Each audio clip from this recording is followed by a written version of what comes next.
Age a husband ওর শুভশ্রীকে wife হিসেবে ওকে কি বলবো ওয়াইফ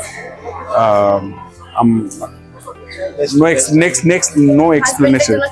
হ্যাঁ, না চাপ নেই, কোনো চাপ নেই। 7 বছরের পুরনো প্রেম কি এত সহজে ভোলা যায়? সময়টা 2008 থেকে 2015। টলিপাড়ায় দেব এবং শুভশ্রীর সম্পর্ক ছিল ওপেন সিক্রেট, কিন্তু কোনো এক অজানা কারণে হঠাৎ থমকে গিয়েছিল তাদের সম্পর্ক।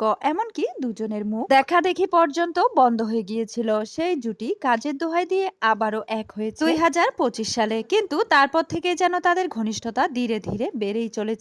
এ যেন পুরনো প্রেম নতুন করে জেগে উঠেছে। বর্তমানে দেব এবং শুভশ্রী দুজনেই কমিটেড। দেবের জন্য যেমন রয়েছে রুক্মিণী, ঠিক তেমনি শুভশ্রীর জন্য রয়েছে রাজ চক্রবর্তী। তারপরও তারা তাদের বর্তমানকে ভুলে, দুনিয়াদারি ভুলে নিজেরা এক হয়ে একাকার হয়ে গেছে। সম্প্রতি দেব শুভশ্রীর অন্তরঙ্গ মুহূর্তের ছবি এবং ভিডিও সামাজিক যোগাযোগ মাধ্যমে বেশ ভাইরাল।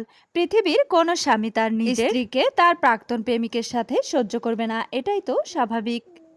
আবার ঠিক একই রকম ভাবে পৃথিবীর কোনো স্ত্রী নিজের স্বামীর সাথে তার প্রাক্তন প্রেমিকার অতিরিক্ত ঘনিষ্ঠতা সহ্য করবে না। যদিও রুক্মিণী এখন পর্যন্ত এই বিষয়টা মুখ খোলেনি, তবে রাজ চক্রবর্তী সে কিন্তু আর চুপ করে থাকতে পারেনি। সে শুভশ্রীর সামনেই তার সাম্প্রতিক একটা ইন্টারভিউতে জানিয়েছে শুভশ্রী মা হওয়ার যোগ্যই না, সে স্ত্রী হওয়ারও যোগ্য না। সে কাজের দোহাই দিয়ে এখন বেশিরভাগ সময় বাসার বাহিরে থাকে। আগেও তো সে কাজ করত, কিন্তু এরকম তো ছিল না। এখন সে পরিবর্তন হয়ে গেছে। রাজের এই অভিযোগের ঠিক একদিনের মাথায় দেব এবং শুভশ্রীর একরকম ঘনিষ্ঠ দৃশ্যের ছবি সোশ্যাল মিডিয়ায় ভাইরাল। বুঝতে আর বাকি থাকে না এই দুজন হয়তোবা আবারও নিজেদের পুরনো প্রেম জাগিয়ে তুলেছে, সমস্ত বাস্তবতা ভুলে গিয়ে। তো ভিউয়ার্স, আপনাদের কাছে কি মনে হয়, বাস্তবতা ভুলে শুভশ্রী ও দেব যদি আবারও নতুন জীবনে পা রাখে কেমন হবে? তাহলে আপনারা আপনাদের মন্তব্য অবশ্যই কমেন্টে জানাতে একদমই ভুলবেন না।